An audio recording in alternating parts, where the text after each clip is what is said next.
Hello. Welcome back to Date Fright. Welcome. My name's Quinn. I'm Liana. And today we have a very intriguing, borderline spooky, but Ooh. kind of a shindig going on. Oh. Yeah, I'm fascinated by this case. Okay. And it's not just me, because this case is known as the most famous disappearance on YouTube. Oh, interesting. So this case became famous based off of a YouTube surveillance video. Okay. But I'm going to stop giving you hints, because the point of this show is that we bring cases to each other and the other person doesn't know what they are. Yeah. So I have no idea. Has no idea. Today, Liana's going to be part of the audience with you guys, Yep. and I'm going to be telling the story. Mm-hmm. Well, that's kind of how the show works. Yes, it is. It's really fun. But before we get into that, let's do some housekeeping. Yeah. It's autumn, finally. Thank God. Finally. It is gorgeous where we live. We have just been incredibly busy, and so we haven't really had time to record very much. Very busy with work, life, Oh, a lot of things going on. I wish we could just do this all the time. Yeah. Be honest. We want to constantly, and then we get done with work, and it's really late. And it's I'm tired. exhausted. And it's like, let's just watch some Ghost Files. Oh my God, Ghost Files. The new season just came out. The new season just came Do you guys out. watch The Watcher? Did you watch like BuzzFeed Unsolved? Oh, They Shane and started- Ryan. Oh, we love. loves of our life. Our polycule. Our polycule. No. But for real, greatest ghost hunters on the internet. Ghost hunters that exist. Yeah, They kill all the ghosts. they're so good. They hunt them. We got our little boy cat, Huron is his name. They got him neutered. We did get him And neutered. so we've been dealing with that. Yep. He is being a rambunctious little creature. I thought he would be calm after that. Nope. Turns out not. not. And we have another cat named Sushi, 2 black cats. Yep. Just so on brand for us. It's so on brand for us. But Sushi is, we actually got them to fulfill our aesthetic more than anything. We were Right, like, yeah. We're all about the aesthetic. You know 2 what's Libra missing? moons here. We both have our Doc Martens, but we don't have any black cats. We need black cats. We got 2 cats. And one of them was neutered. Yeah. The other one came neutered. Yeah, We got the combo pack with when him. when we picked him out at the store, he came neutered. Yeah, we were in We wanted aisle the 4, neutered model. and we said, that one's kind of cute. Let's get the no balls. No balls edition. Does this one come with no balls? I'd like the one with no balls, please. Yeah. Google, show me this guy's balls. All right, enough ball talk. Let's get Chronically into this. Online. Hold on. Speaking of chronically online, What? this case. Oh. Are you going to cancel my segue? No, your segue is perfect. Let's get into it. No, please. No, that was I'm actually... a gentleman. No, I want to... No, that was the most perfect segue ever. Chronically Online and a YouTube disappearance. Let's go. All right. Tell me your story. Okay, let's get into it. Enough preamble. So, today's case takes place in the year 2014. Okay. So, eons ago. Like, Thousands I of was years. still in high school. 2014 was the year I graduated from high school. I hadn't yet, almost.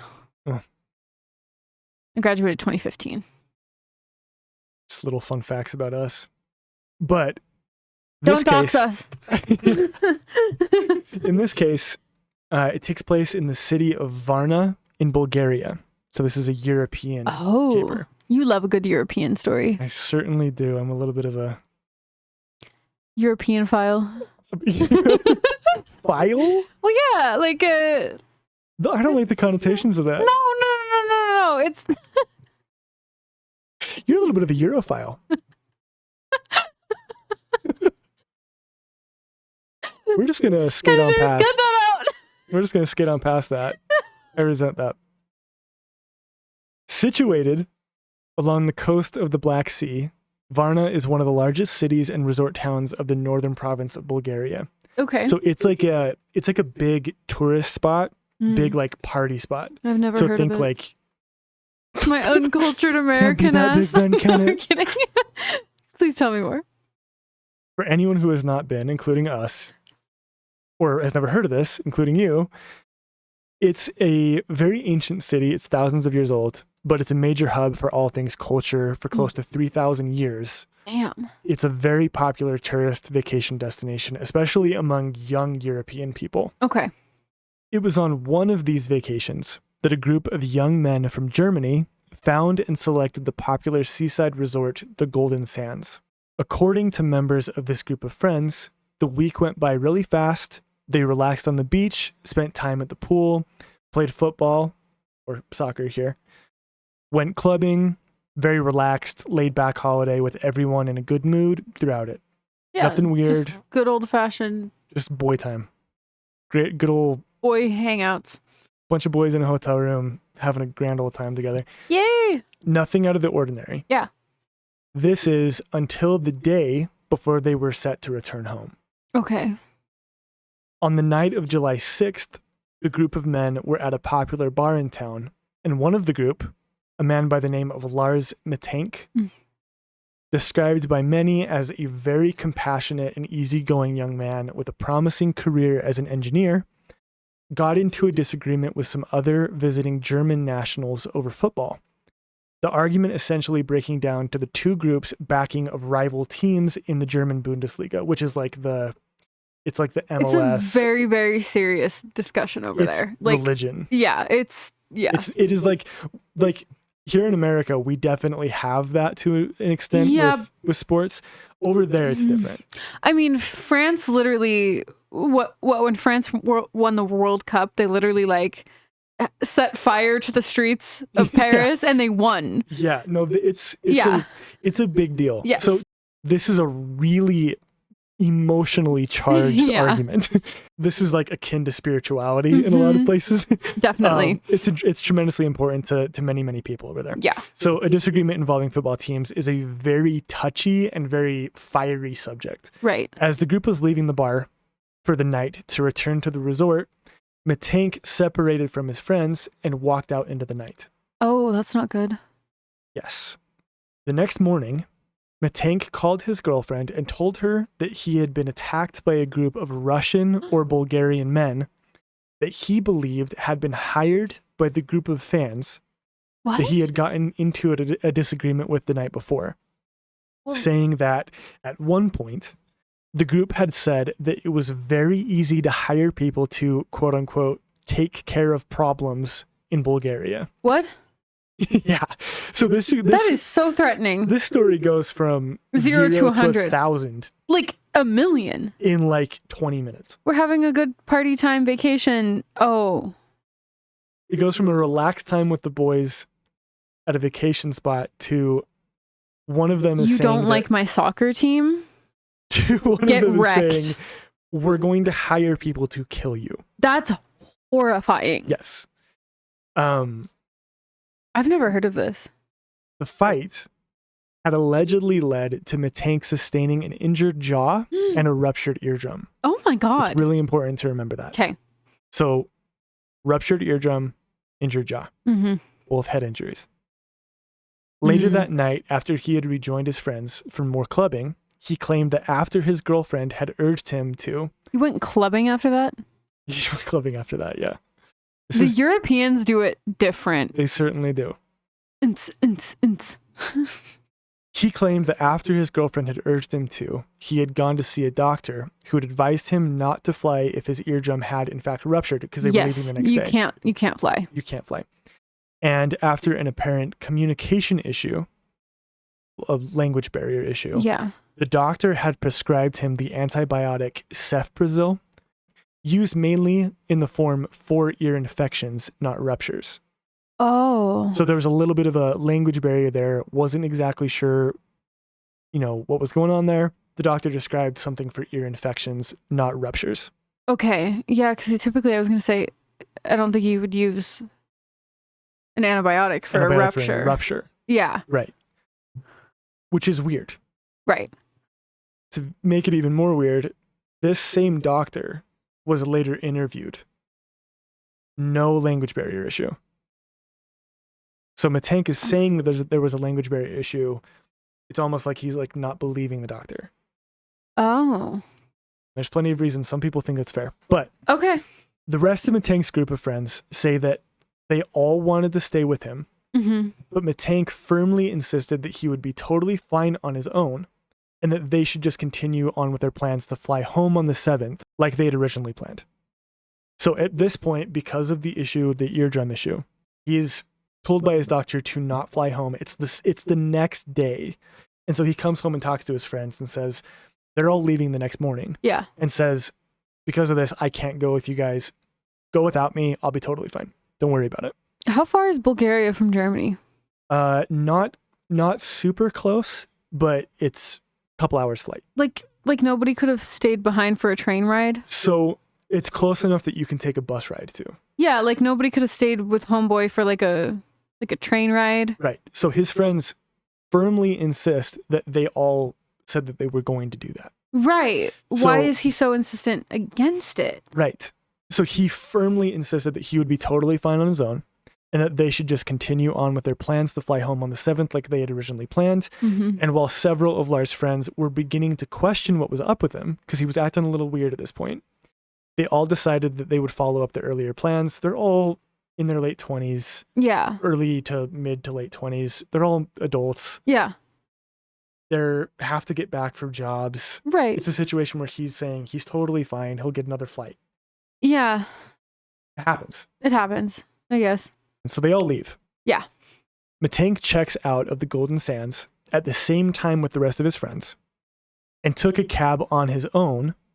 And after a recommendation by the cab driver, remember the cab driver? Okay. He checked into the Hotel Color Varna, a smaller hotel in the poorer area of Varna, for a single night, waiting for his flight the next day. This hotel was chosen in particular for its low rates and close proximity to the airport. However, a day after his friends left, Lars began to show signs of a steep decline into paranoia. So we know this because of communication with his girlfriend and his mom. Have anything to do with medication? Not sure. Oh.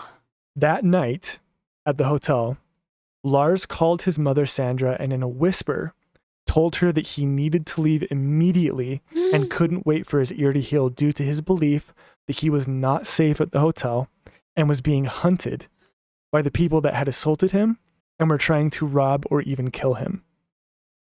So at this point, remember, the injuries that he sustained were head injuries. Yeah. Keep that in mind. After telling her that he believed that the hotel clerk was in on it and had copied down his information and card numbers, he asked her to cancel his credit cards. This is giving John Wick. Yes. It's like John Wick on the run and everybody's like in on like hunting him down. Yes. That's very much what it reads like. But again, this is just a regular guy. Yeah. With no history of ever acting like this. No reason. At 1 a.m., the security cameras at the hotel would capture Lars leaving his room to pace up and down the halls, looking out windows and hiding in an elevator before leaving the hotel and then returning about an hour later.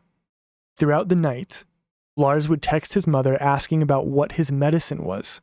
There's bits of this, and when you actually first said YouTube Disappearance, my first thought was Elisa Lam. Oh, yeah. There's bits of this that kind of remind me of her and like the Cecil Hotel. Yes. Very much so, yes. Yeah, the paranoid behavior, the suspicion of medication. The fact that we have a video recording of them like in a hotel in an elevator. Yeah. Before they disappear. Acting erratically. It is very similar. It's very interesting. Oh, this is so scary. So throughout the night, Lars would text his mother asking about his medication. He would continuously ask her to research it because he was getting more and more suspicious of what it actually was. Yeah. At one point, he called his mother, whispering that he was being followed by 4 men that wanted to kill him before hanging up on her. The next morning, on July 8th, before leaving for the airport, Mittank again called his mother and told her that the people pursuing him were getting very close now. Sandra, his mother... His mom's got to be freaking out. Freaking out. fearing that her son was having a mental breakdown. Yeah. I mean, head injuries. Yes. Pleaded with him to get checked by the airport doctor to make sure that he was okay to fly home, and actually was so upset that she bought him a bus ticket in case he would not be able to fly, to kind of reassure him and also to make sure that he could come home. Good mom. He agreed to go see the doctor. And after arriving at the Varna airport, he texted his mother to let her know that he had arrived. On CCTV footage, he can be seen entering the airport. I think I've seen this. While seemingly nervously checking over his shoulder the entire time. Yeah. He then went to consult with the airport doctor, and after being told by Dr. Kostov, that's the doctor's name, that he was completely fine, no rupture, no infection. He was completely fine, and that he was safe to fly home. Despite this declaration of good health, Mittank seemed to be hesitant to leave the doctor's office and vehemently expressed doubt about the antibacterial medication that he had been previously prescribed. Kostov would later describe Mittank's behavior as nervous and erratic. As this conversation was happening, a construction worker that had been working on the renovation of the airport at the time walked into the doctor's office. Mittank, seeing this person walk in, began to visibly tremble and then yelled, "I don't want to die here. I have to get out of here." He proceeded to flee the office, leaving behind all of his luggage. Oh my God. Which included his wallet, phone, and passport. Was he barefoot? He was not barefoot. Okay. He was wearing shoes. But maybe I saw something else. On airport security cameras, Lars can be seen sprinting out of the terminal. Oh my and God. Once outside, jogged away from the airport, climbed a fence, and then you can see him running through a distant meadow and then sprinting into the surrounding sunflower fields. He has never been seen since. What? Yeah. What? That is pretty much all of the facts that we know about the case. Oh my God. As of today, there is no... So we're going to be moving from now on. That's kind of the end of the facts of the case. We're almost 12 years later. Yes. We are now going to be moving into speculation. So everything we talk about from here on is not known to be the case. Yeah. We don't have visual evidence or anything. But as of today, there is no consensus agreement from experts, friends, or even family members alike on what happened to him. Footage from the CCTV cameras at the airport show no signs of anyone following him or any suspicious activity in general. Nothing to explain the seemingly sudden headlong descent into complete paranoia, or if what Lars seemed to fear was in fact a reality. Because there are a lot of people, including family members, who think that it was really happening. Wow. There was something going on. Yeah. Despite his mother, Sandra Mittank, saying that he had no history at all of mental illness or unrest, she, along with a number of Bulgarian and German doctors, suspect that he had a very rare and extreme reaction to the cefprozil, the antibiotic that was prescribed. Yeah. One of them being known to induce psychotic side effects, including hallucinations and paranoia. That's what I was wondering. Yes. So one of my theories at this point is there is no actual proof that he got into a fight, period. Yeah, the doctor said he didn't have a ruptured ear. The doctor said that he was totally fine. Yeah. The other doctor, he went after insistence from his girlfriend. He called his girlfriend and talked about it. His girlfriend insisted that he go and get checked, just to be sure before flying home. Yeah. He goes to the doctor, says that later tells his girlfriend that there was a language barrier. Right. The doctor prescribes him a medication that is not for what he's saying that he has an issue with. Right. One of the very rare side effects is paranoia hallucinations. Did the doctor actually prescribe this? We don't know. Or one interesting note on Sandra Mittank, his mother. I can't even imagine what she's been through with this. Is just horrifying. I mean, can you even imagine? Yeah, no, it's terrible. It's awful. But one interesting note on her is she has said in various interviews in the years since her son's disappearance that she was shown separate CCTV camera footage of the airport in which Lars could be seen dodging and hiding from various police vehicles that arrived around the same time that Lars had. They showed up around the same time as him. Okay.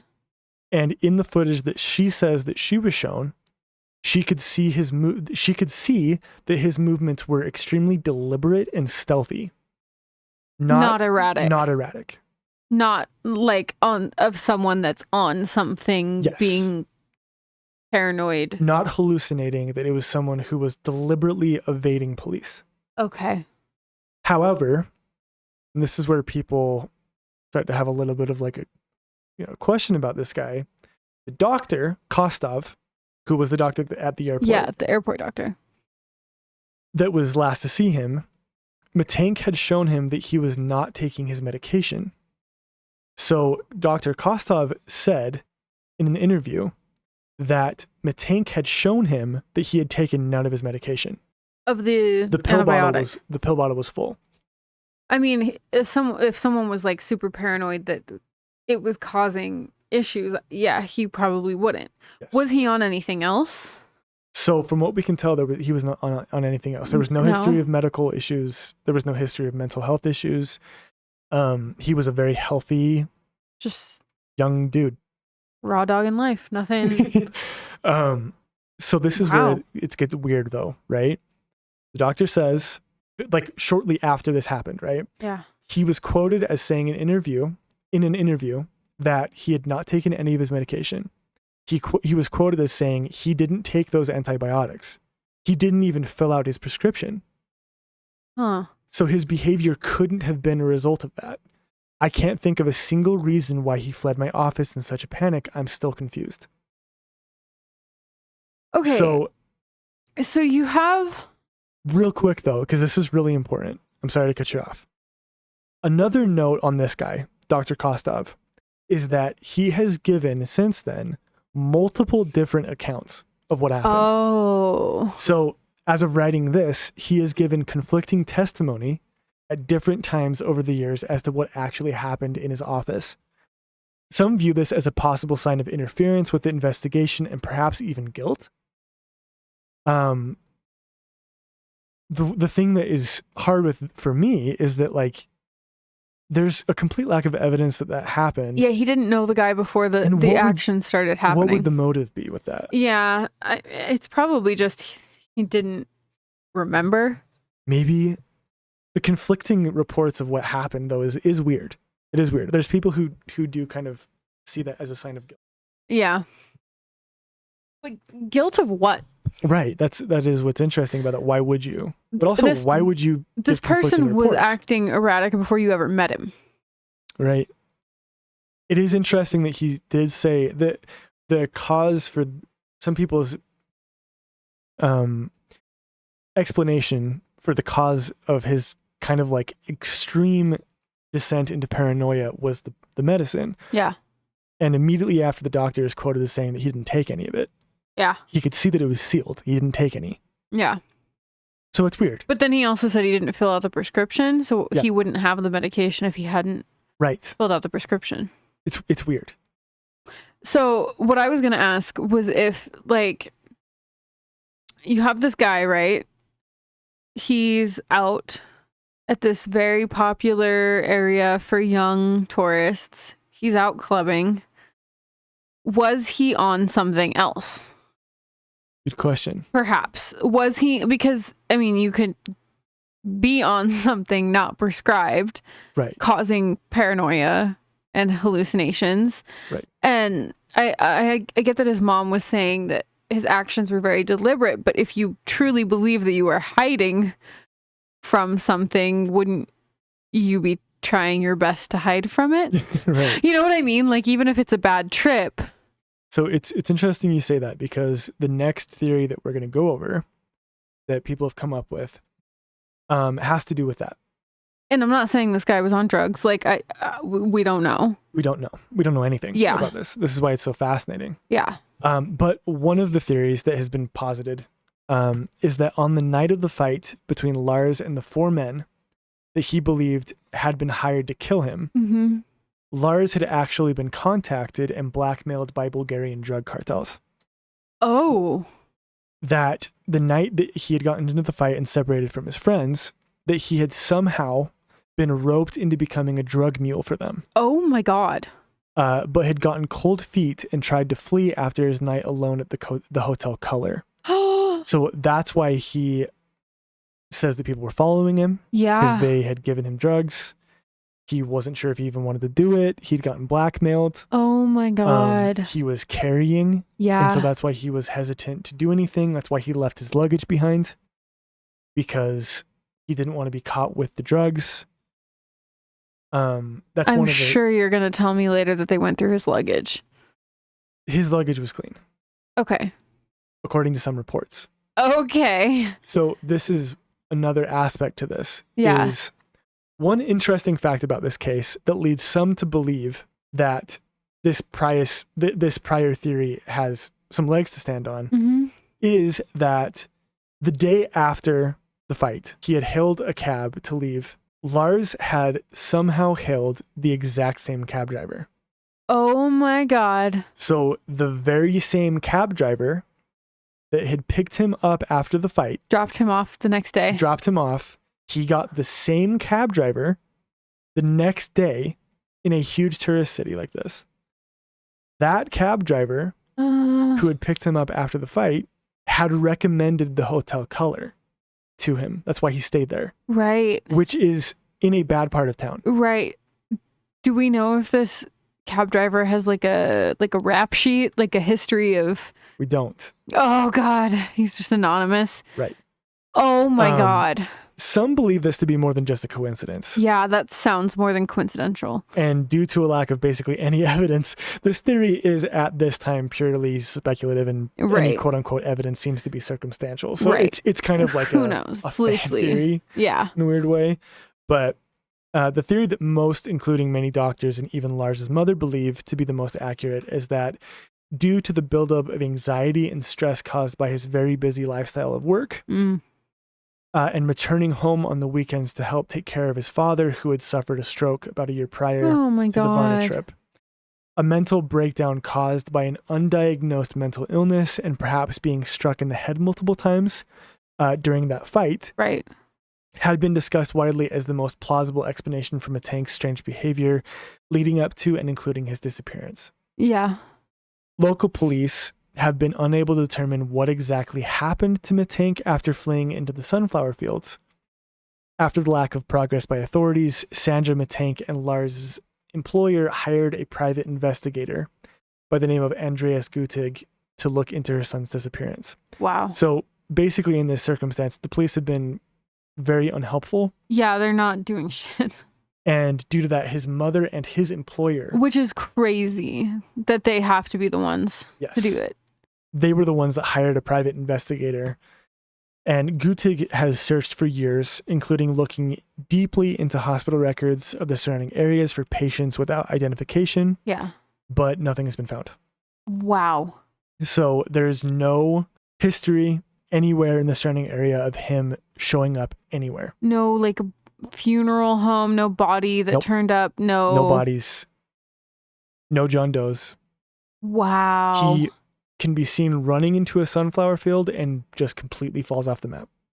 Some do speculate that Lars, who was an avid and experienced hunter, fisherman, and trapper, had fled into the surrounding wilderness as an attempt to flee from his perceived pursuers, whether they were real or not. Right. But in the intense heat in the summers of the area and the lack of natural food, many view this as implausible. Right. His mother still holds out hope that her son is still alive and that perhaps after having a psychotic break, he is still out there with no recollection of who he is. Yeah. Oh my God. So this is where we get into an interesting kind of field here. No pun intended. There have been countless sightings reported of men that have a resemblance to Mittank. And in one instance, authorities thought that they had found him after a man with a striking resemblance to Lars was found wandering on the side of the road with no recollection of who he was or how he had gotten there. Really? The man would turn out to not be Lars, but would turn out to be a missing Canadian man. Oh, someone else experienced something in the same area. Was found and taken home, which was good. But yeah, that is good. There were also multiple eyewitness accounts given by truck drivers in the area at the same time of his disappearance, claiming to have seen a man of his description hitchhiking shortly after his disappearance. And in 2019, this was 5 years after the case, a German truck driver gave a hitchhiker a ride from Dresden to Brandenburg. The driver would later become aware of the Mittank case and said that he believed the hitchhiker to be a strung out, bearded, and long-haired version of Lars. Wow. Yes. As of now, this is the last possible sighting of Lars Mittank recorded, but after the footage of Mittank fleeing the airport was found and published to YouTube, it would go viral with over 16 million views in a short amount of time, being dubbed the most famous disappearance on YouTube.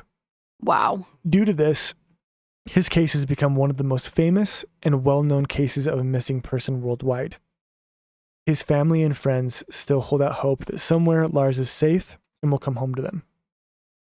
Lars is known to be 5'11", with dark blonde hair and a scar on his left forearm. This case remains unsolved. Oh my gosh. That is so devastating. Just no one knows where he is. There was... Like, let's hope that truck driver was right. The truth, it's interesting because it was Brandenburg, which is Germany. I believe it's Germany. Yeah. Which is close to where he's from. Right. There was one thing that I didn't actually write down in the script for this, but there was someone was found. It was a very similar situation where someone was found actually in Argentina, walking on the side of the road that had a stunning resemblance to him. Really? Looks exactly like him. And it was later found out to be someone else. Oh my God. So the fact that multiple people resembled him. Yeah. Were missing. Yeah. That's weird. It really is. It's a weird kind of case. Oh my God. What do you think? Do you have any theories on this? What do you think happened? I mean, I definitely feel like there wasn't anything legitimate to the medication theory. Like, okay. It just seems like, I don't know, there's so much back and forth there. I don't think he took it at all. Yeah. I think he might have had taken something that caused paranoia or had a psychotic break. Yeah, I know what you mean. It's had a mental break that caused his friends the paranoia. And his mom said that he was not a drug user. Okay. But not a drug user. You can just have a fun weekend one time. Yeah, you can recreationally use something and have a bad reaction to it. I mean, how often do you hear stories of people with undiagnosed bipolar not being aware that they take LSD or mushrooms, drop acid one time, and they're a different person. They're a different person, and it makes them paranoid, and it messes with them for potentially the rest of their life. Yeah, like you just never know the brain chemistry. Yes, and so maybe something did happen, especially because he was known to be extremely stressed out. Yeah. Beforehand. Yeah, and again, I have no idea anything about this person, like in what his mental state was. I mean, so everyone who knows him, they said he was fine. Just glows about him. Says that he was just a great person. Yeah, great person. He seems to be. He seems to be. Yeah, it is weird. I mean, it could have been a head injury that just caused. Which also can happen. That can happen too. You get hit and you have a concussion and you sleep through it. Yep. And it can be extremely damaging. Maybe you had a stroke. Maybe, I mean, there's so many things that can happen with that, especially if there's multiple, there's so many like avenues there and variables there that could have led to having a psychotic break. Oh my God. Yeah. Either way, it's just devastating. We don't know. His family doesn't know. The thing about the case that is, to me, the most like haunting is the footage of him just running into a field, sprinting, full on sprinting without anything into the field. That's so scary. You can literally see him disappear off of camera into the horizon in a field, and you never. I'm gonna have to watch that. Maybe, I don't know. That sounds. Yeah, no, we'll watch right after this. Yeah. Okay. and you should too if you're listening. It's highly recommend looking at it, watching it, after hearing about it than before. Okay. Having the context of what happened. Having the context of seeing what happened there. Okay. Oh my God. Well, that was excellent. Well done. Thank you. Yeah. And hopefully, I mean, somebody finds him. This is an 11-year-old case now. Yeah. Recording this in 2025. He happened in 2014, went missing. People go missing and come back home after longer periods than that. So, People the hope found, is that he's able to come home. Yep. Hopefully it was just a situation where maybe he had a psychotic break, had a breakdown. Hopefully his mother's correct that, he just can't remember who he is. Yeah. And is found and brought home. Yep. Gosh, that's haunting. Just a mystery. Yeah, it is very haunting. Oh my gosh. Well done. Thank you. Yeah. Thank you. Thank you guys for listening. Thank you. If you guys, I would love, this is one of those cases that I would love to hear what you guys think about it. Please comment, please subscribe. Leave comments. Tell us what you think. Yes. Let us know. Share with your friends. If you guys have anything that you want to hear us talk about, let us know in the comments. Yep. We have our email. You can email it to us. Yep. If you have any stories that you want us to read on an episode, you can send that to the email. We'll read them. We'll pick through them. We have a case that Liana is doing that we just recorded part 1 too. Yeah. It is massive and it is incredible. You guys will get that next. You'll get that next, right after this. So be looking for that. Yep. Subscribe if you want to see more. We're working on part 2 of that. Yep. Pretty big name case. So we will see you guys next time. See you next time. Bye. Goodbye.